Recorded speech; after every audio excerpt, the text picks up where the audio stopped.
todos y a todas una cordial bienvenida. Nos sentimos muy contentos de poder estar reunidos y de tener también nuestra última sesión de taller, este taller sobre el ensayo académico, despertando desde luego el interés por la escritura académica en nuestros estudiantes.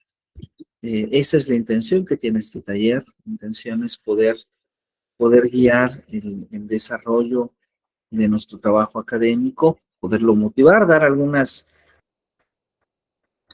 pistas sobre cómo ir llevando nuestro trabajo, nuestro desarrollo de la escritura, para poderla llevar a un buen éxito.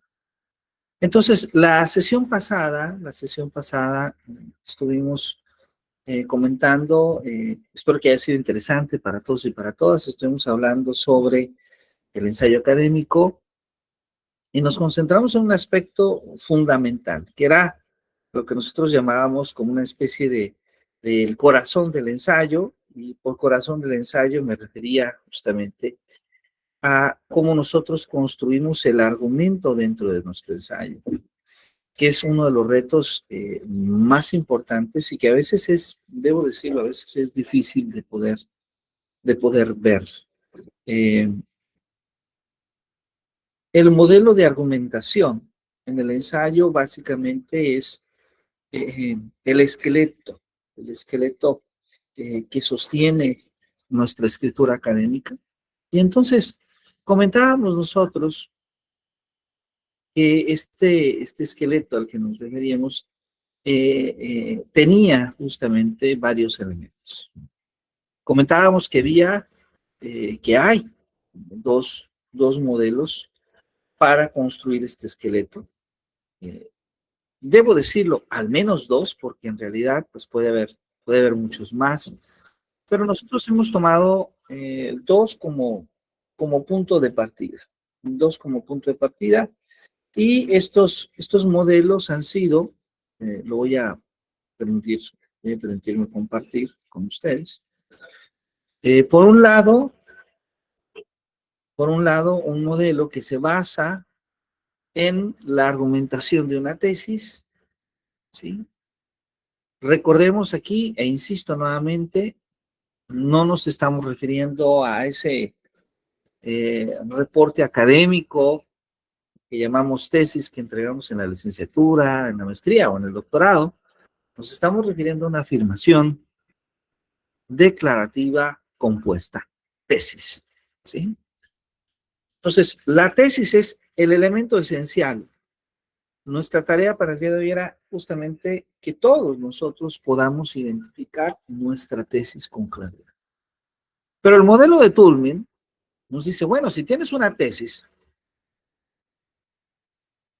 entonces debes de tener un principio general, una regla, un concepto que justifica la conexión de los dos elementos de tu tesis. O sea, la garantía. ¿Sí? Además de ello, tenemos también el sustento. ¿Sí? Y finalmente, puede haber, que algunas tesis pueden ser todavía tema de disputa, y de hecho es interesante que sea un tema de disputa, entonces también puede haber refutación. Entonces nosotros tenemos la posibilidad de seguir el modelo de Toulmin, o en su caso, ir por el otro camino, que era tomar el ensayo crítico, ¿sí? Y hablarnos nuevamente de una tesis. Recordemos, siempre está centrado en identificar cuál es nuestra tesis y cuál es nuestra tesis de manera concreta, muy concreta. Concreta en términos más coloquiales, diríamos, sin demasiado rollo, sino el punto crucial, ¿sí? El punto crucial de importancia en la construcción de mi argumento. Y entonces digo, bueno, cuando la tesis es verdad, cuando la tesis es válida, muestro pues los argumentos a favor de esa tesis, pero también veo el otro lado. cuando la tesis puede ser falsa, cuando la tesis puede ser no válida, veo entonces también los argumentos en su contra, ¿sí?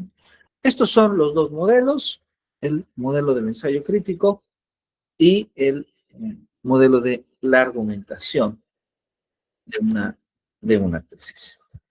Entonces, bueno, vamos a retomar en este punto de partida y me gustaría, antes de seguir platicando yo, que algunos de ustedes, quienes así lo dispongan, desde luego, nos compartieran de manera muy concreta cuál es su tesis, cuál es el modelo que eligieron, ¿sí?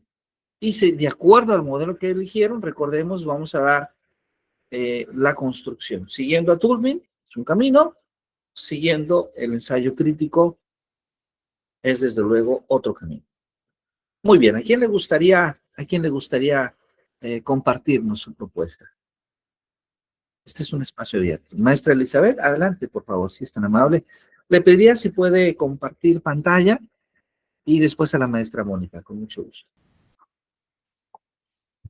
Buenos días a todos. Un momento. Muy buenos días.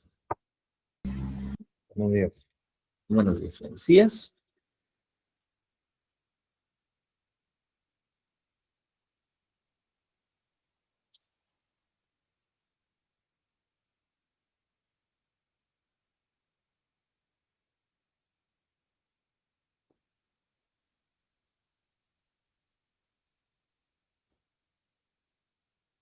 ¿Ya se está compartiendo? ¿No? Ajá, ya se está compartiendo, aunque no se comparte, acá no me aparece su, ya se está compartiendo, ahora sí. Perfecto. Voy a permitir compartir el documento cuando nos dejó la tarea, doctor, Perfecto. porque todo lo tengo pues ahí. El título es Autonomía Profesional y Liderazgo Colectivo, competencias que distinguen a los docentes autodidactas desde la mirada de un asesor técnico pedagógico. Ese título estuvimos trabajando en un taller ahorita en un seminario, más bien, y pues después de estar rebuscando a la problemática o lo que la temática que me interesaba, pues fue también como una de conclusión a la que llegamos. La tesis, pues es los docentes autodidactas presentan mayores niveles de autonomía profesional y con frecuencia logran avanzar de forma independiente en procesos de autoformación y liderazgo, pero estas experiencias quedan aisladas y sin un impacto directo en el colectivo. Desde la mirada del asesor técnico pedagógico pueden coadyuvar a una participación más activa y colaborativa en la mejora de las prácticas escolares, articulando esos procesos individuales con procesos colectivos y pueden sumar para transitar hacia un liderazgo colectivo.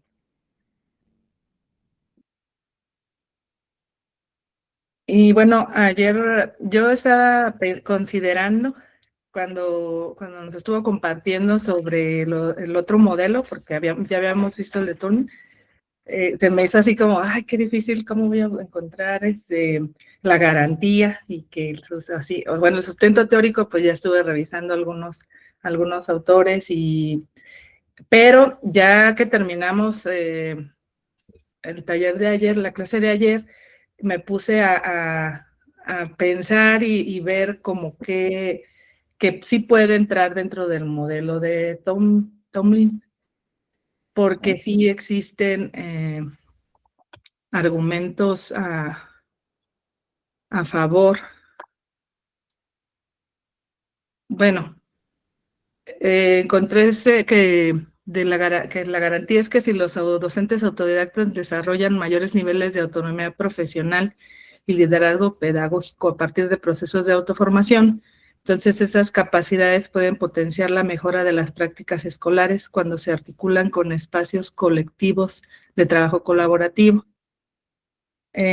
Argumentos a favor, pues puede ser, es esa formación continua del docente, ese el liderazgo, autodidactismo, y bueno, estaba pensando como un argumento en contra o algo del ejemplo que nos puso ayer, que puede ser que no siempre el ser autodidacta te hace ser líder.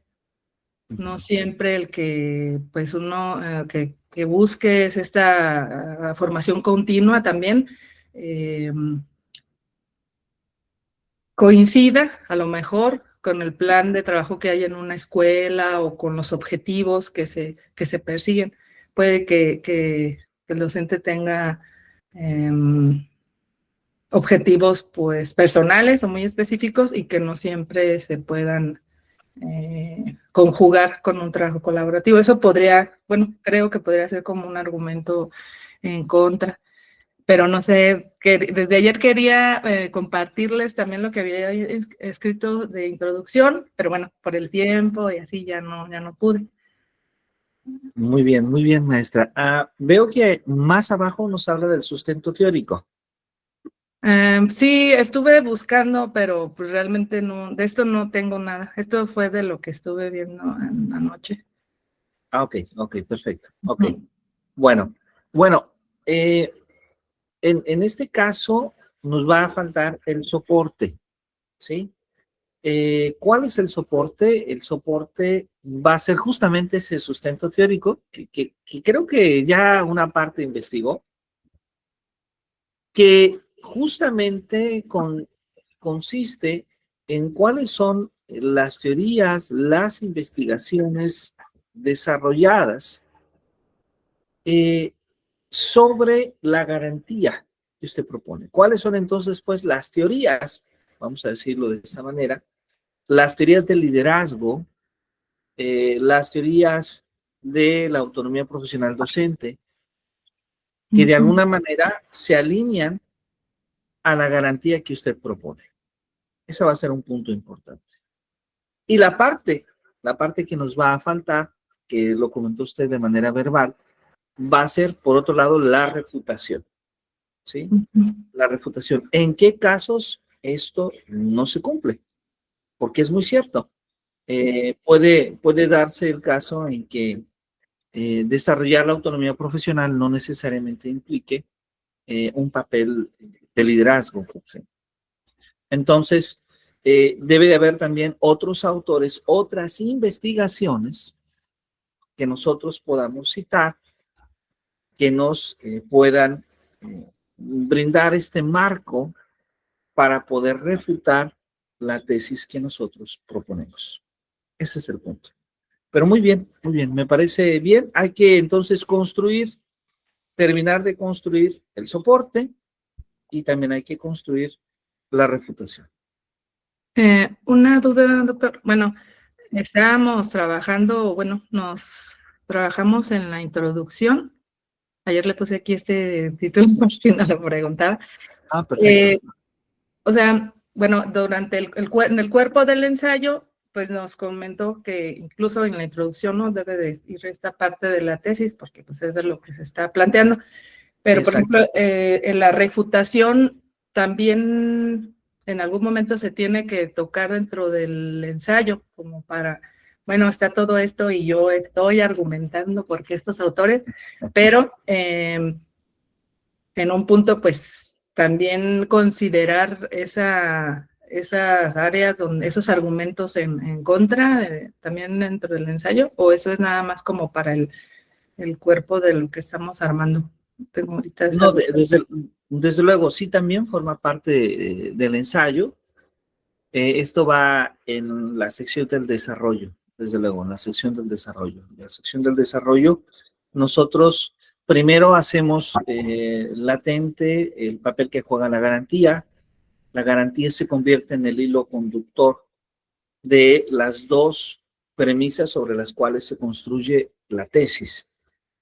Es muy importante la garantía porque es el hilo conductor. El soporte, que es básicamente el marco teórico de la garantía, es el marco teórico entonces de la tesis, ¿sí? Que es muy importante. Pero también, por otro lado, tenemos la refutación. Ahora, la refutación es común tener una refutación, ¿sí?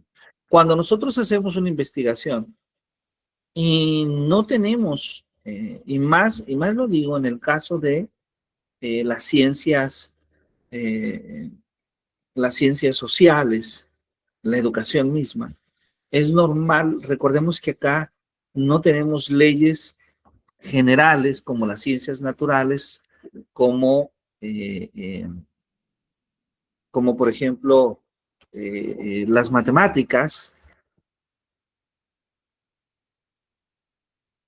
¿Qué podemos decir en este sentido? Podemos decir que lo máximo que nosotros tenemos son tendencias de comportamiento. Entonces, como no tenemos una ley general, lo que podemos decir es que un gran porcentaje, probablemente, vamos a suponer que estas competencias a las que usted se refiere son muy impactantes para los docentes y que usted básicamente tiene una manera de formar esa autonomía, ese liderazgo con los docentes autodidactas. O sea, que la mayoría de los docentes autodidactas logran tener ese nivel de autonomía profesional y liderazgo colectivo. Aún a pesar de eso, no serán todos. Hablaríamos de que la tendencia es muy positiva, de que hay una gran mayoría, ¿sí? Esto es lo que pasa justamente en las humanidades o en las ciencias sociales. Es difícil poder establecer un principio general.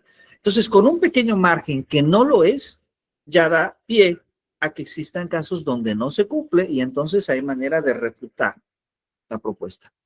En el caso de las ciencias naturales o las matemáticas, esta figura es un poquito más compleja, aunque sí se pueden presentar, desde luego, también la refutación, ¿sí? Alguien, por ejemplo, vamos a suponer que decide tomar un problema muy antiguo y elige aquel problema clásico en cómo se caracteriza el movimiento de un cuerpo, ¿sí? Un problema que en el siglo XVIII era fundamental y que estudiaron grandes filósofos de la naturaleza. Descartes, uno de ellos, y Descartes dice, bueno, el movimiento de un cuerpo en la Tierra se puede conocer si conocemos su masa y su velocidad, y la masa es una constante. Entonces, ahí alguien puede refutar, puede decir, bueno, es que la masa no es una constante, a pesar de ser un principio general. Estoy hablando de la cantidad de movimiento de un cuerpo. Entonces, también inclusive en la ciencia se puede presentar este modelo de Turing con éxito, ¿sí? Bueno, maestra Elizabeth, esperamos haber clarificado un poquito algunas ideas. Sí, muchas gracias. Y bueno, comentar esta tesis, esta garantía, este soporte, esta refutación, desde luego forman parte de la discusión en el cuerpo del ensayo, ¿sí? Forman parte de la discusión, ¿sí? Muy bien, muchas gracias. Maestra Mónica, adelante, maestra Mónica, si gusta. Sí, voy Muchas a gracias, tratar Elizabeth. de presentarlo. Sí, sí, me atora algo ahí, me dicen, por favor. Claro que sí. ¿Quiere que lo proyecte, maestra Mónica? Creo que Sí, me lo envió por favor. anoche, ¿verdad? Es que estaba fallando el internet, pero se lo envío porque esta es la tarea de hoy. Esa era la introducción. Perfecto, excelente. Excelente, excelente. Perdón, doctor, antes de irme. No, bueno, Sí, claro. La introducción se la podemos, es que entiendo que hoy también es importante que nos quede claro y que compartan lo de la garantía, pero a mí sí me gustaría lo de la introducción, o ya nos vamos a esperar hasta que... Claro. ¿Puedo compartir después o...? ¿Desea compartir la introducción? Por favor, adelante. Claro que sí. Discúlpame, yo me adelanté. No, más que nada para que alcance, porque yo ayer pues no alcancé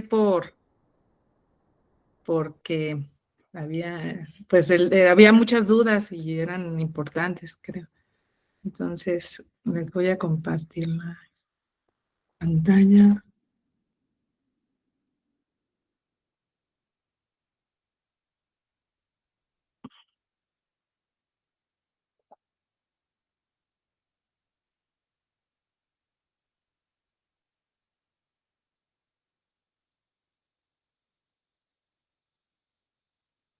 Ya se está visualizando. Ya empieza a visualizarse. Ya se puede. Ah, excelente, qué bonito. ¿Podría leerlo? Si es tan amable, Sí, maestra. un gusto. Bueno, el tema, como ya les comenté, es autonomía profesional y liderazgo colectivo, competencias que distinguen a los docentes autodidactas desde la mirada de un asesor técnico pedagógico. En los últimos 3 años, la educación primaria en México ha transitado hacia un modelo pedagógico, la nueva escuela mexicana, que enfatiza el trabajo colaborativo, la construcción colegiada del conocimiento y el tránsito hacia las comunidades de aprendizaje. Sin embargo, en la práctica escolar persisten obstáculos importantes entre el ideal que plantea la propuesta educativa y las capacidades reales de los docentes para ejercer un liderazgo colectivo sustentado en la autonomía profesional. Dentro de las escuelas primarias se observa que ciertos docentes identificados comúnmente como autodidactas desarrollan de manera espontánea competencias que los distinguen de otros, tales como la gestión autónoma de su formación, la resolución creativa de problemáticas, actualización continua y el impulso de dinámicas de colaboración entre pares, incluyendo también en algún punto el desarrollo de habilidades blandas. De acuerdo a la Universidad Oberta de Cataluña, el término competencias blandas se ha usado como sinónimo de competencias sociales. En algunos estudios o aplicaciones, el término competencias blandas se usa para referirse a competencias que se relacionan con la capacidad de un individuo para relacionarse con otros, apoyarlos, cooperar, liderar o gestionar conflictos. No obstante, estas prácticas surgen de manera aislada y no siempre logran integrarse en procesos institucionalizados de mejora escolar. La ausencia de mecanismos definidos para reconocer, comprender y potenciar dichas competencias genera una pérdida significativa de oportunidades para fortalecer el liderazgo docente y elevar la calidad educativa. Aquí surge una palabra que llama la atención por las concepciones que tenemos de ello: autodidacta. Hablar de docentes autodidactas es referirse a personas con amplias capacidades personales, académicas y actitudinales que van desarrollando a lo largo de la vida. El concepto más conocido de ser autodidacta es una persona que por iniciativa propia busca diversas formas de seguir preparándose y formándose en alguna disciplina específica o varias. De acuerdo a Barrón, la educación significa la única posibilidad de realización del ser humano, pero no puede ser una simple exposición y posición externa, sino que para alcanzar sus más nobles metas precisa de la cooperación voluntaria del propio sujeto. Es una cita de un trabajo autodidactismo, una alternativa para la educación de calidad. Dentro de la personalidad de un individuo que se denomina autodidacta destaca también el aspecto socioemocional del sujeto, la concepción que tiene de sí mismo y la estima personal. Son aspectos a los que pocas veces se ha dado importancia, habilidades como las llamadas en algún tiempo habilidades blandas y que hoy han transitado a las soft skills. También nos hablan en el sentido personal sobre sujetos con alta estima y desarrollo de habilidades socioemocionales. Desde la perspectiva del asesor técnico pedagógico, figura responsable del acompañamiento y desarrollo profesional del magisterio, se advierte una dificultad para identificar con precisión qué distingue a estos docentes autodidactas y cómo dichas características pueden convertirse en detonadores de un liderazgo colectivo. Aunque el discurso educativo actual exige autonomía profesional, corresponsabilidad y trabajo colegiado, no existen suficientes estudios que describan las competencias específicas que permiten a algunos docentes avanzar en esa dirección de manera natural, ni cómo éstas podrían sistematizarse para impactar en el colectivo escolar. El presente ensayo tiene como propósito identificar y analizar las competencias que distinguen a los docentes autodidactas en relación con la autonomía profesional y el liderazgo colectivo, pero desde la mirada del asesor técnico pedagógico, ATP. Esto se pretende realizar porque en el contexto actual de la educación primaria, las políticas educativas priorizan el trabajo colaborativo, la toma de decisiones compartidas y el desarrollo profesional continuo. Sin embargo, estas aspiraciones no siempre se concretan en la práctica escolar. Con frecuencia, ciertos docentes logran avanzar de forma independiente en procesos de autoformación y liderazgo, pero estas experiencias, bueno, aquí creo que, ahorita ya leyéndome, creo que estoy redundando un poco, pero estas experiencias quedan aisladas y sin un impacto directo en el colectivo. Por ello, se vuelve necesario comprender más profundamente esas competencias y mecanismos para aprovecharlas institucionalmente. Desde una justificación teórica, el estudio se fundamenta en la creciente relevancia de la autonomía profesional y del liderazgo distribuido en la investigación educativa. Algunos autores destacan que las escuelas se fortalecen cuando los docentes desarrollan capacidad autónoma, reflexionan sobre su práctica y participan activamente en comunidades profesionales de aprendizaje. Sin embargo, existe un vacío de investigaciones sobre cómo estas competencias se manifiestan específicamente en los docentes autodidactas y sobre el papel del ATP como mediador para articular esos rasgos individuales con procesos colectivos. Explorar este tema permitirá enriquecer la teoría al describir nuevas opciones en la forma de liderazgo dentro de los centros escolares. Hasta ahí ya la introducción. Muy bien, muy bien, muy bien. Me gusta Creo que hay la algunas presentación que hasta que uno se lee, claro que como que repito cosas, algunas no, pero... Hay alguna parte donde sí parece un poquito que se repite, pero es una cuestión de revisar, de hacer una revisión.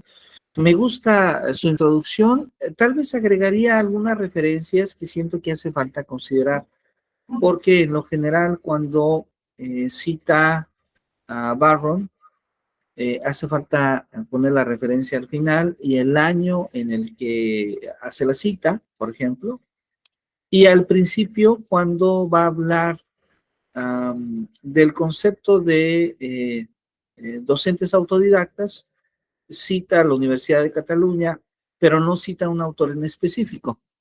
Entonces sería importante ahí agregar los estudios de Pedro, Juan y Luis de tal año, puede ser en la Universidad de Cataluña, pero sí es importante ser explícito sobre los autores. ¿Okay?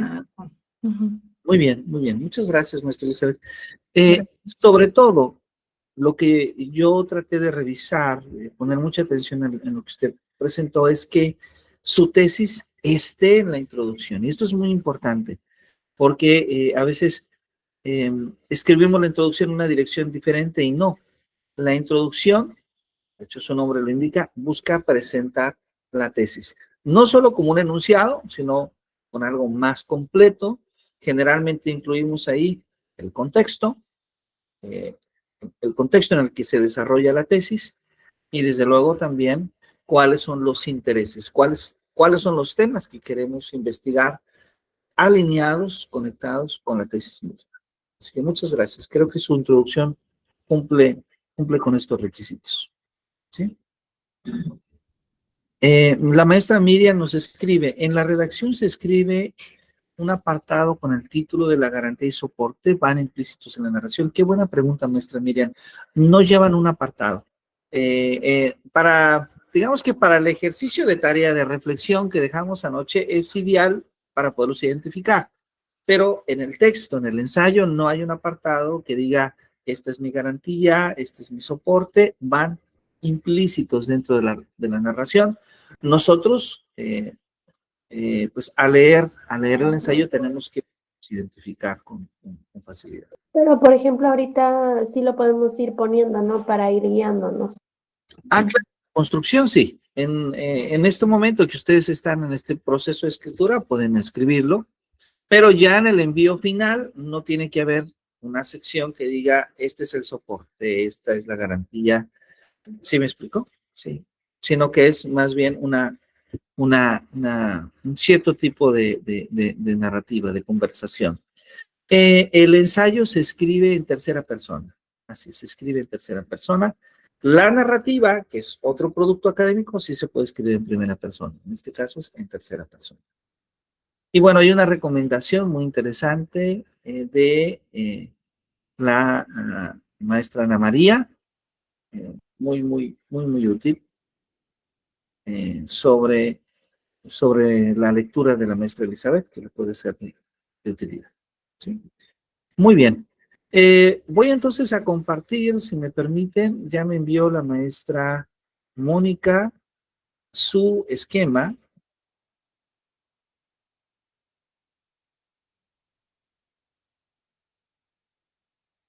Voy a abrirlo acá.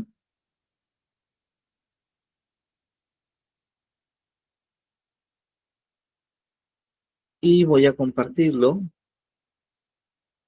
con todos ustedes. Ok.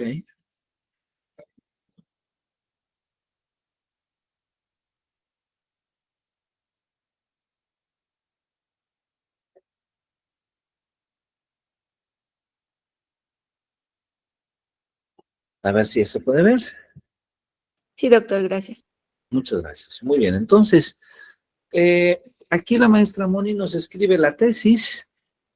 ¿Sí? La tesis que ella escribe es que la lectura continua y sistemática de cuentos infantiles, poesía mexicana, textos literarios y científicos y narrativos escritos para niños entre 3 a 6 años favorece la estructuración de ideas, el sostenimiento de argumentos, la capacidad de pensamiento reflexivo y la retención de memoria a corto y largo plazo en los procesos de aprendizaje.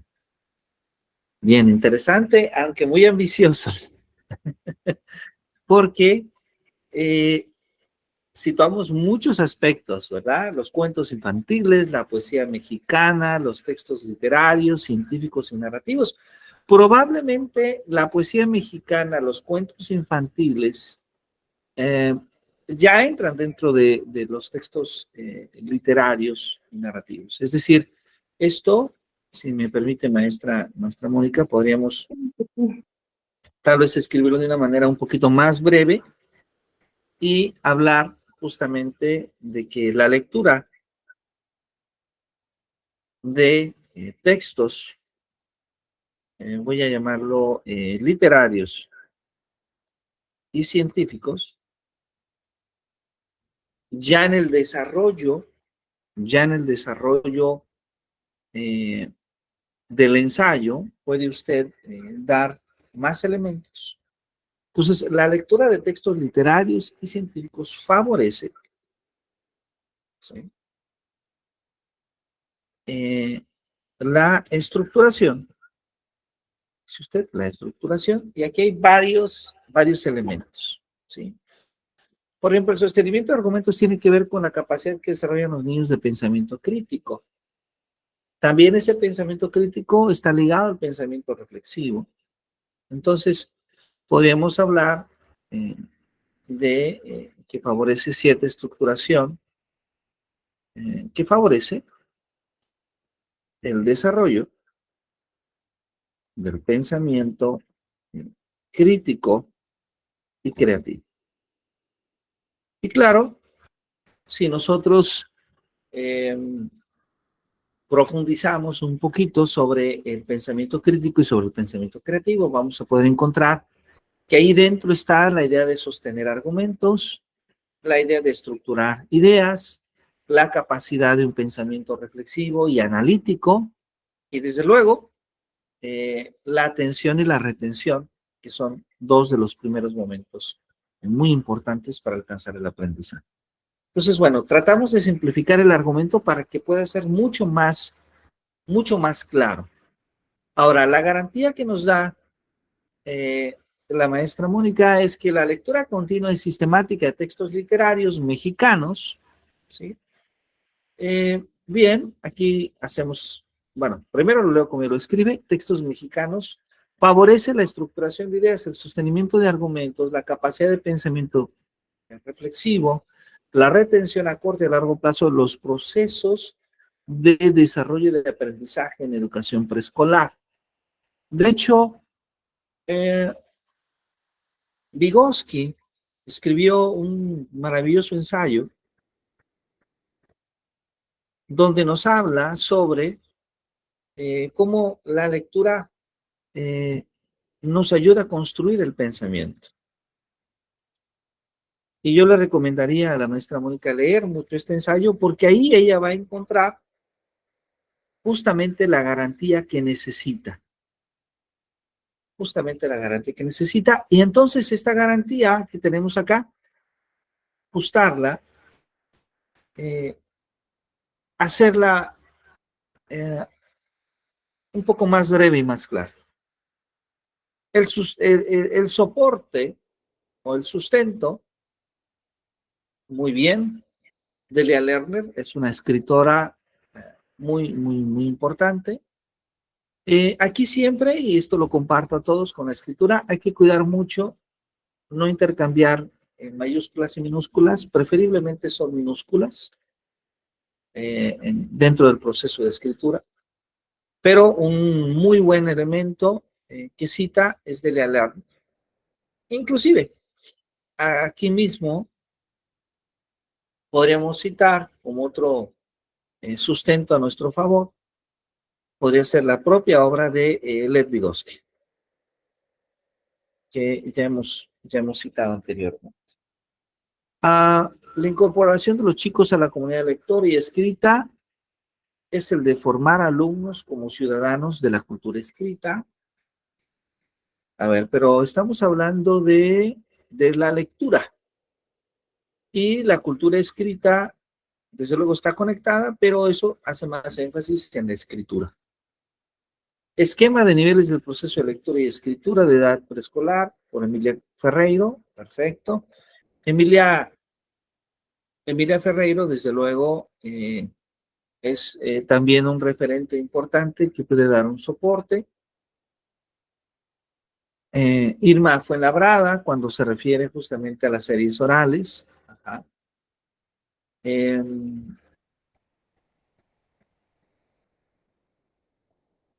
Y bueno, probablemente con esos dos sean suficientes porque son muy enfocados directamente. Lo de Delia Lerner, lo de Vygotsky y lo de Emilia Ferreiro, perdón, podrían ser dos sustentos.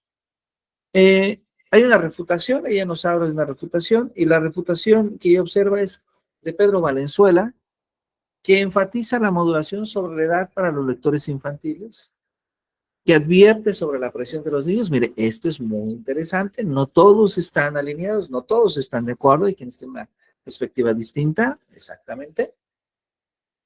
Kim Goodman y Mary Clay, que critican el método, no la oposición a la lectura infantil inadecuada. Muy bien. Entonces, bien, hay que hacer algunos ajustes, maestra Mónica, sobre todo para que podamos tener esta brevedad que después también se convierte en cierta claridad, pero creo que ahí está construyendo su esquema argumentativo, que eso es una tarea muy importante, porque eso nos guía sobre en qué camino ir desarrollando nuestro proceso de escritura. Le agradezco mucho, maestra Mónica. Gracias por compartirnos. Muy bien, muy bien. Bueno, entonces, una presentación que me he permitido elaborar para todas y para todos ustedes. Agradezco muchísimo a todas las personas que amablemente nos han compartido su trabajo. Maestra Norma, usted también me compartió su trabajo, ¿verdad que sí? ¿Es correcto? Sí, es muy breve. Es nada más algunas notas. Permítame entonces, ¿quiere usted compartirlo allá o lo comparto desde acá? Como usted me indique. Si usted puede compartirlo, estaría bien porque estoy en mi teléfono y se me hace un poquito complicado. Claro que sí, con mucho gusto. Vamos a compartirlo. Un momento, por favor, nada más en lo que estamos abriendo el documento de la maestra Norma. Excelente. Y ahora voy a permitirme compartir pantalla con todos ustedes para que ustedes puedan conocer el trabajo. Voy a invitar entonces a la maestra Norma, si puede ella misma, por favor, dar lectura a su documento.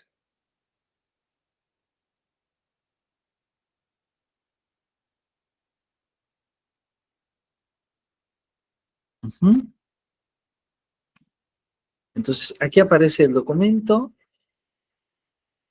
¿Le gustaría dar lectura, maestra Norma? Sí, aquí estoy. Perfecto. Adelante, sí. Dice, desde hace ya algunas décadas, la educación artística ha cobrado relevancia en la formación integral de las personas. Las artes han dejado de ser vistas únicamente como prácticas expresivas o recreativas para ser reconocidas como una forma de generar conocimiento. Un conocimiento que surge de la experiencia y de la experimentación y que abre otros modos de interpretar el mundo que nos rodea. Ante esta revalorización del arte y de la educación artística, los artistas que son docentes nos vemos convocados a una revisión profunda de nuestro quehacer. Ya no basta con enseñar desde la teoría, reproducir obras, memorizar fechas o nombres, ni imitar la enseñanza y la transmisión de técnicas. Tampoco resulta pertinente enseñar el arte de una manera pasiva y contemplativa, ni de imponer una mirada única, y menos aún la visión artística personal del docente. Desde esta perspectiva, la educación artística debe ser experiencial, no solo en el manejo de técnicas y procedimientos propios de cada disciplina, sino como una práctica imaginativa y crítica a la vez. Se trata de crear espacios abiertos a la experimentación y al descubrimiento, donde los saberes históricos, científicos, sociales, filosóficos y culturales puedan activarse y entretejerse a través del proceso creativo. Las tareas del docente de arte son las de acompañar los procesos, de abrir preguntas y de propiciar nuevas miradas a nuestros estudiantes, de fomentar la capacidad de cuestionar los cánones establecidos y de abrirse a la pluralidad de formas, temporalidades y lenguajes artísticos. La educación artística es el acto de aprender a crear creando. Es fundamental que los artistas docentes posean un conocimiento amplio de la disciplina que enseñan, de los materiales, de los aspectos técnicos, de los enfoques estéticos y conceptuales, así como los fundamentos pedagógicos. A estas tareas se suma la de la investigación, porque si asumimos que la práctica artística es generadora de conocimiento, debemos realizar una indagación o reflexión más profundas. Y es en este punto donde se forma la figura del artista docente e investigador. En esta búsqueda, resulta importante distinguir entre conocimiento y aprendizaje. El conocimiento es el resultado, los saberes y conceptos que emergen de la práctica artística, mientras que el aprendizaje es el proceso mediante el cual ese conocimiento se construye. Una de las problemáticas a las que nos enfrentamos los artistas docentes es a la de considerar la obra terminada como una única evidencia del conocimiento, dejando de lado el proceso de creación. Así pues, los aprendizajes adquiridos en este proceso con frecuencia permanecen ocultos, invisibilizados bajo la superficie de un resultado artístico. Y es precisamente en ese entramado de decisiones, de caminos, de recorridos, de ensayos, de pruebas y de errores y de desplazamientos que conducen a la obra final donde se construye el conocimiento. Es decir, que en un proceso formativo que involucra la práctica artística, el recorrido puede ser tanto o más interesante que el punto de llegada. En ese sentido, la investigación basada en las artes, que tengo que poner ahí la referencia que fue Eisner el primero que que esbozó este tipo de modelo, se plantea como una alternativa capaz de integrar las dimensiones del artista, docente e investigador. Su enfoque ofrece herramientas para documentar y valorar el conocimiento que emerge de los procesos creativos en todas sus etapas, visibilizando aprendizajes que suelen escapar a los métodos tradicionales de investigación y evaluación educativa. De este modo, la investigación basada en las artes permite reconocer la complejidad del proceso artístico y puede orientar la práctica docente en las artes de manera más consciente, situada y crítica. Muy bien, muy bien. Muchas gracias, maestra Norma. Me encanta su escritura. Me encanta su escritura. Creo que en una hoja y media nos dice muchísimo. Y creo que eso es algo que se disfruta. Creo que es muy importante enriquecer esta introducción con las referencias y va a escribir usted dos aspectos que van a ser, por una parte, favorecedores, pero que probablemente también tengan la posibilidad de discutirse, ¿sí?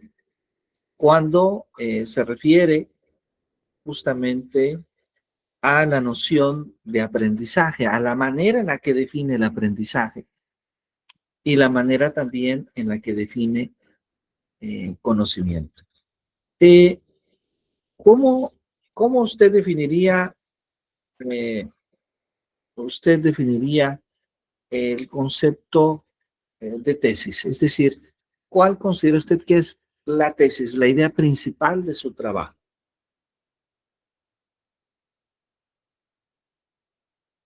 Perdón, la idea principal es que el arte es es capaz de generar conocimiento. Ajá. Y que justamente para poder visibilizarlo, para poder saber de qué va, pues el docente, que en la mayoría de los casos también es artista, tiene que también tener herramientas pues de investigación para poder visibilizar este conocimiento y no pensar que solamente se queda en la obra final, sino en el proceso.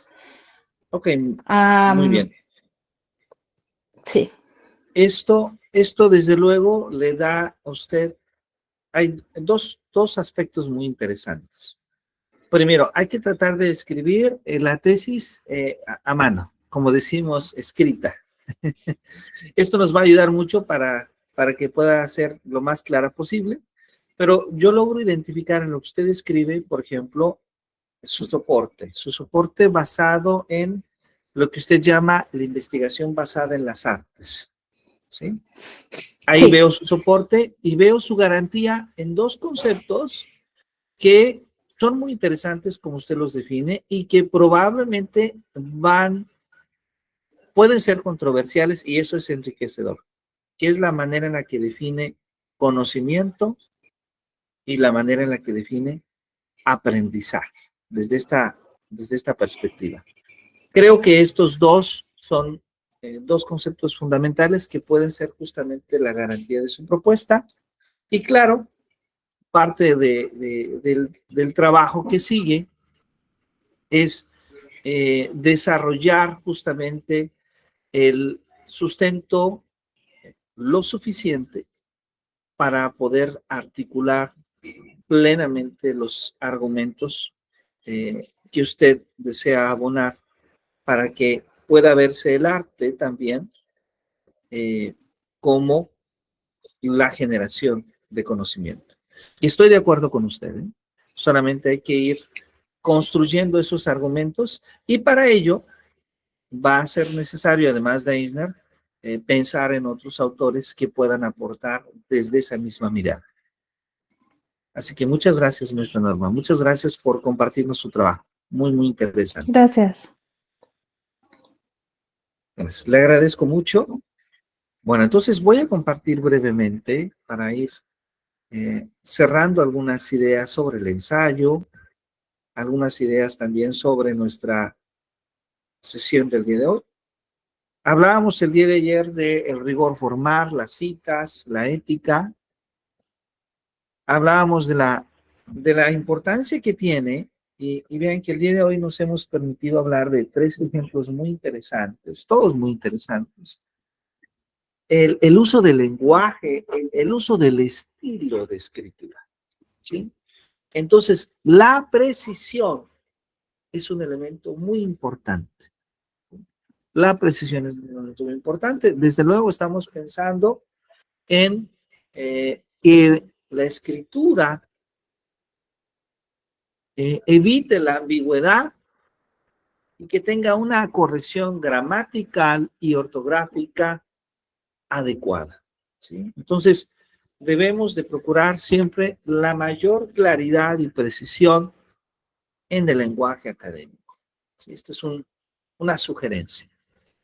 Entonces, cuando nosotros escribimos el ensayo, una gran pregunta es para nuestros estudiantes de maestría, para nuestros estudiantes de doctorado, es cómo se evalúa el ensayo, qué aspectos van a considerarse para su evaluación, ¿sí? Estos aspectos que van a considerarse para su evaluación son al mismo tiempo elementos en los cuales nosotros debemos de poner mucha atención porque ya nos hablan de elementos esenciales, valiosos dentro del proceso de escritura. Generalmente, nosotros invitamos siempre a que el propio escritor en primera instancia evalúe aquello que escribe, se sienta satisfecho con aquello que escribe. Esto es muy importante, porque un poco citando esta visión del artista, el artista de manera consciente, se da cuenta cuando considera que su obra está lista para ser presentada al otro. Algo así es lo que vive el escritor. El escritor escribe, prepara su material y busca presentar, desde luego, una versión de él, ¿sí? Una versión de su trabajo, esperando que este pueda estar listo. La diferencia tal vez es que una vez que él considera que está listo, pues recibe una evaluación externa de él. Entonces, es importante evitar las fallas en la estructura, como la falta de elementos solicitados, la ausencia, por ejemplo, de un hilo conductor. Y por otro lado, en su lógica, evitar las conclusiones que no estén conectadas con los argumentos, que en muchas ocasiones aparecen en los ensayos. Entonces, una rúbrica, una lista de elementos, más que una rúbrica, una lista de elementos podría ser la siguiente. Pensar en el rigor científico y el dominio de la temática. ¿Sí? Pensar si el ensayo demuestra cierto rigor científico y cierto dominio de las categorías, de las teorías disciplinares educativas que el autor ahí trata. Porque el autor se manifiesta como un especialista en un campo de conocimiento. Segundo, el aporte y la originalidad. Si ofrece una contribución original o un análisis crítico novedoso, si logra identificar alguna laguna, si logra proyectar futuras líneas de investigación, porque a veces no necesariamente tenemos que tener respuestas, a veces los ensayos se convierten en espacios donde surgen preguntas muy importantes. Si el trabajo representa algún tipo de utilidad, de valor añadido, algún campo de conocimiento. Si hay una fundamentación teórica, es decir, si hay un sustento adecuado, actual, exhaustivo, ¿sí? Exhaustivo se refiere a que cuando investigamos nuestras fuentes, veamos todas las opciones y no solamente consideremos algunas, sino que realmente recuperemos un estado del arte, un estado de la cuestión de esa temática para enriquecer nuestro ensayo. Claro que hay una articulación muy importante entre la tesis y el aparato crítico, ¿no? La revisión que nosotros hacemos. Que se centre en una temática y que no se divaguen muchas. Y que sobre esa temática haya suficiente soporte, suficiente evidencia, suficiente sustento. Que la evidencia que se presenta sea reciente, sea pertinente. Que haya una coherencia argumentativa, ¿sí? Los argumentos presentan un orden lógico, irrefutable, la tesis y las conclusiones sean alineadas, usando siempre transiciones explícitas y apropiadas. Que se pueda observar la madurez del autor para poder gestionar la complejidad de las ideas. Que haya también un rigor formal y ético, que haya un cumplimiento de la normativa APA, por ejemplo, sobre las citas, sobre las referencias, que haya ausencia de errores y que, esto es muy importante, errores en redacción, pero también que no exista el plagio. Y aquí yo voy a invitar a todos y a todas a evitar en el proceso de escritura el uso de la inteligencia artificial, a evitar la copia libre de textos sin un análisis propio, sin una interpretación propia, sin una escritura propia. Que el texto nos muestre esta coherencia argumentativa sino también un orden lógico, un uso apropiado de elementos de conexión explícitos que demuestran que el escritor ha desarrollado esa madurez intelectual para gestionar las variables complejas inherentes en cada uno de los temas sobre los cuales ustedes escriben. Esto es demostrar integridad, ética y profesionalismo.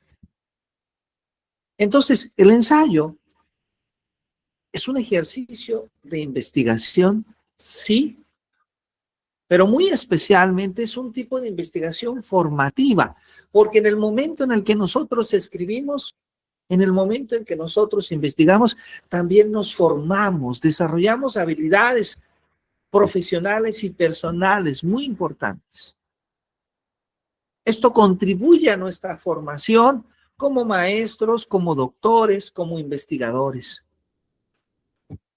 Y la convergencia en tres elementos es muy importante.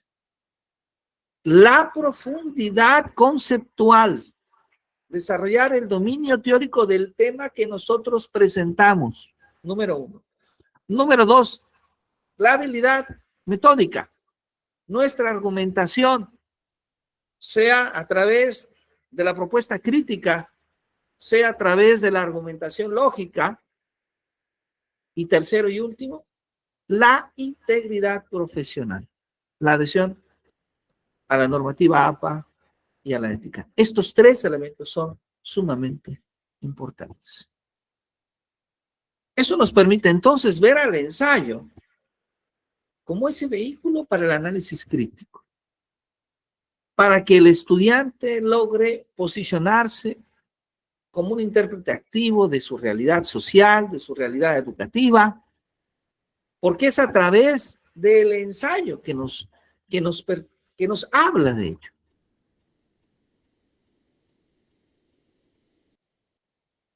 El rigor formal, la observancia de las normas de APA, nos dan ese marco ético, esa seriedad, esa transparencia de la argumentación desarrollada. Y entonces, desarrollar estas habilidades de escritura no solamente nos dan garantía de que el desarrollo de estas habilidades va a contribuir a la culminación de nuestros estudios de posgrado, a cumplir los requisitos de titulación o de obtención del grado, sino que también nos va a permitir desarrollar esta investigación tan importante. Esta investigación que contribuye evidentemente al desarrollo de nuestra comunidad, de la sociedad y de la cultura. Porque recordemos que no solo escribimos para nosotros, sino que escribimos para todos los demás. Y es a través de esta escritura, a través del análisis de ideas, a través de esta argumentación rigurosa, que nosotros también nos convertimos en un agente de cambio en nuestra comunidad. Porque en muchas ocasiones, este análisis no se da. Todos los días escuchamos declaraciones en los medios de comunicación y poco tiempo damos los ciudadanos para poder analizar todas esas situaciones. Y la responsabilidad que conlleva los estudios de posgrado es ser activos en nuestra cultura, es ser activos en nuestra sociedad y en ser quienes nos atrevamos a discutir, a replantear, a cuestionar los temas de interés social. Y muy especialmente en el campo de la educación. Yo quiero entonces agradecer a todos ustedes por su permanencia en este taller, en esta última sesión. Nos ha quedado todavía pendiente enviar un formato específico sobre la escritura. Este lo van a recibir esta tarde para que todas y todos ustedes puedan ir profundizando, ir escribiendo. Este formato nos va a ayudar a sobreescribir en él, y esto va a hacer que sea mucho más cómodo el proceso de escritura, porque ya va a contar desde luego con una estructura. Pero quisiera aprovechar también este espacio para felicitar a varias personas, a la maestra Nayeli, a la maestra Ana María, a la maestra Dalia, al maestro Heleno, al maestro Evaristo, al maestro Gerardo, a la maestra Itza, al maestro Juan, a la maestra Leonor, a la maestra Mónica, al maestro Magdaleno, a la maestra Fati, ¿sí? Espero no estoy cometiendo ningún error, al maestro Evaristo, ¿sí? Porque todos ellos el día de hoy están celebrando su último taller en el programa de doctorado. Así que pues un aplauso para ellos, muchas felicidades. Ellos se encuentran concluyendo esta etapa, que espero sea una muy maravillosa etapa, así que nuestras felicitaciones para ellos. Y bueno, invitarlos a todos y a todas ustedes a que el día 23 de enero envíen su documento final. Estaremos enviando esta tarde el formato para que ustedes puedan seguir la escritura. Muchas felicidades. Ha sido un gran privilegio que nos acompañen estos 2 años. También aprovecho para hacer 2 breves invitaciones. La primera es que sí, en la región de las Huastecas, en la ciudad de Huejutla de Reyes, vamos a organizar un seminario regional sobre la enseñanza de las matemáticas, al cual me permito hacer una cordial invitación a todos ustedes. Este seminario va a ser presencial. Vamos a tomarnos un cafecito ahí en persona, saludarnos. Entonces, quienes están por la región de las Huastecas y quieran participar como ponentes, quieran platicarnos un poquito sobre algún tema de enseñanza de las matemáticas en preescolar, en primaria, en secundaria, en preparatoria, por favor, sean ustedes bienvenidos. Ustedes, si conocen a algunos otros colegas, serán todos bienvenidos. Si alguien no es de la Huasteca, pero está allá en Michoacán, pero está allá en Chiapas, pero está en Chihuahua y quiere venir a la Huasteca, serán desde luego bienvenidos con los brazos abiertos. Será un gran placer que nos acompañen por acá. Y bueno, aprovecho también este espacio de manera muy breve para cerrar esta conversación y decirles que estamos muy contentos en el centro porque al concluir, al estar concluyendo ya nuestra segunda generación de estudiantes de doctorado, ya será oficial en los siguientes días nuestro programa de postdoctorado. Donde vamos a contar con varias líneas de generación y aplicación del conocimiento. Una de ellas es la epistemología, la ciencia y la educación, en esto que hemos llamado el postdoctorado en epistemología y ciencias, que dura 18 meses, un programa semestral, dura 3 semestres, un programa donde vamos a buscar fortalecer habilidades de investigación, profundizar mucho más en campos muy específicos del conocimiento y desde luego el desarrollo de proyectos de investigación y de producción académica. Una de las características de este programa académico es que buscamos la movilidad internacional y el desarrollo de estancias de investigación. Y sí, esa foto es en Roma y buscamos que nuestros estudiantes puedan ir a Roma. Buscamos que nuestros estudiantes puedan ir a Dubái. Este es el postdoctorado en educación e innovación.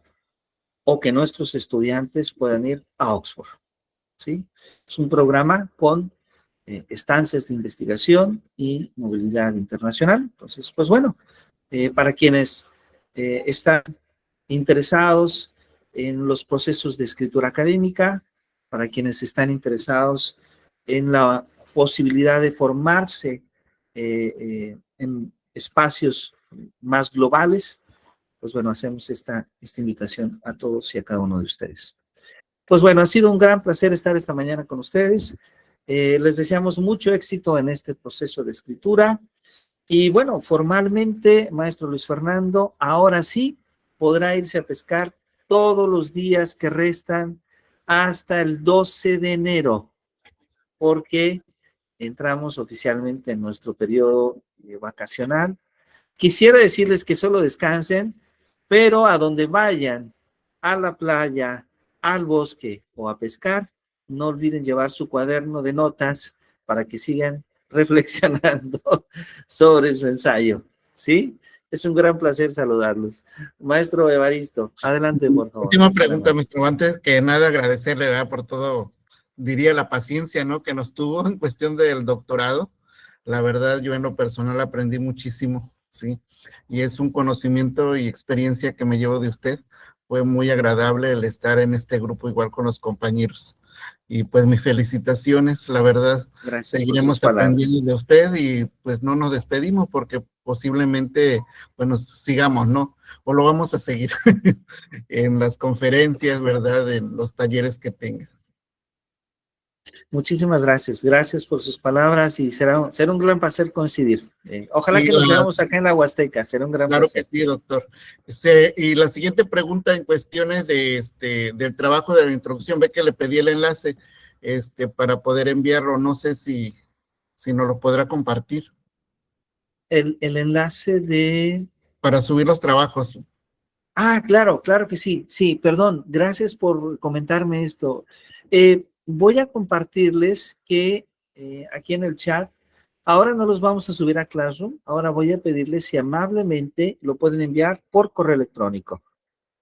Voy a escribir el correo electrónico acá, es administración.ciematemáticas.org. Voy a pedirles si amablemente nos comparten a través del correo electrónico su trabajo. Gracias por esta pregunta, porque yo lo había olvidado. Gracias, maestro Evaristo, le agradezco mucho. Profe, ¿el trabajo se refiere a lo que hicimos, lo que pedí ayer? La introducción y todo eso. No, nos referimos al ensayo final, el día 23 de enero, ¿sí?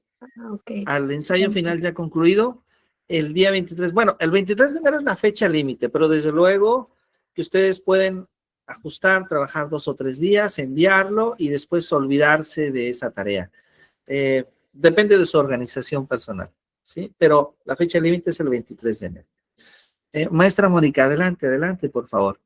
Doc, ¿cuántos arbitrajes tenemos permitidos? O sea, como para no estar fastidiando, tenemos que estar haciendo lo más elemental y ya ¿cuántos? Por ejemplo, bueno, pero para ya que quede. Ahí la evaluación que se hace es de 3 lectores y deben de aceptar 2 de 3, al menos 2 de 3. ¿Los 3 o 2 de 3? Ajá. Bueno, ¿Okay? doctor, y pues también muchas gracias por tenernos la paciencia y pues es un honor tener a un maestro honoris causa que ha representado a México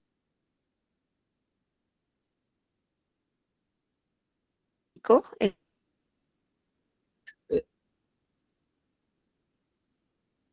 equipo de trabajo excepcional y también los compañeros muy lindos y muy competitivos. Que Dios les bendiga y gracias por todo y pues que son uno de los mentores como muchos otros doctores que nos han impulsado a ser mejores humanos. Gracias, doctor. No, muchísimas gracias a ustedes. Es un gran placer estar con todos ustedes. Mi agradecimiento para todos ustedes. Maestro Juan, adelante, por favor, si están amables. Doctor, pues también como mis compañeros, agradecerle. Han sido 2 años de aprendizaje, 2 años muy fructíferos, en los cuales hemos adquirido nuevas herramientas, nuevos conocimientos y el interés por seguir aprendiendo. Recuerdo que hace unas semanas habíamos platicado de esto en uno de sus seminarios, doctor, de que sería bueno tener un postdoctorado y mire, ya ahorita ya lo está presentando. Entonces, pues yo también estaré en espera de la información, de los costos, de toda esta situación, porque pues sí sería de mucho interés. Gracias, doctor, por todo. Muchas gracias a usted, maestro Juan, gracias por acompañarnos, también a ustedes por su trabajo. Ya tendremos otro espacio para poder platicar, disfrutar, organizar esta ceremonia de graduación con una copa de vino y entregando sobre todo sus grados, que eso es algo que queremos vivir y que seguramente será una etapa personal y profesional muy importante. Mi agradecimiento, muchas gracias, maestro Juan, muchas gracias a todos y bueno, disfruten de estas vacaciones, disfruten de su familia, cuiden su salud y no olviden escribir. Un gran placer saludarlos. Muchísimas gracias. Nos vemos. Muy bonito día para todos. Y los invitamos a la pesca en Michoacán. Ah, claro que sí. Y el maestro Luis invita a todos a la pesca en Michoacán. Ah, ok. Falta la foto, Doc. Sí. Ah, sí, Doctor, claro. una Prendan las pregunta. cámaras, por favor. Sí, maestra ¿Cuándo Gemma, a sería ver. el taller ¿cuándo sería el taller en la Huasteca? Creo que es el 17 de enero, si no estoy equivocado. Prendan las cámaras, por favor, prendan las cámaras. Creo que es el 17 de enero. Sí, el 17 de enero, maestra, así es, el 17 de enero. Muy bien, les invitamos a todos a encender sus cámaras para la fotografía, por Muchas favor, si son tan gracias, amables. doctor. Muchas gracias. Muchas Ahí nos gracias. vemos, maestra Gemma. Sí, muchas Aquí nos gracias, vemos. doctor. Claro que sí, con mucho gusto. ¿Listo? Uy, faltan muchos que no prendieron la cámara. Gracias. A ver. Mi cámara no quiere encender. Whisky. Uy, Ánimo, felices vacaciones. felicidades a todos. Felices fiestas a todos. Pasen bonito. Feliz Navidad. Igualmente, Felices fiestas a todos. Que lo pasen muy bien. Que la pasen bien. Gracias. Feliz Navidad. Gracias. Feliz Navidad. Manda un mensajito, Doc, Hasta luego.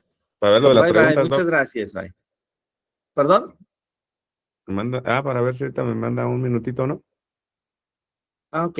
Claro que sí. Sí, claro que sí, maestro. Bueno, Sí puede. nos vemos. Hasta luego. Igual para que mande el formato, Claro doctor. que sí. Hasta luego. Bye, bye. Felices Hasta fiestas. luego. Bye.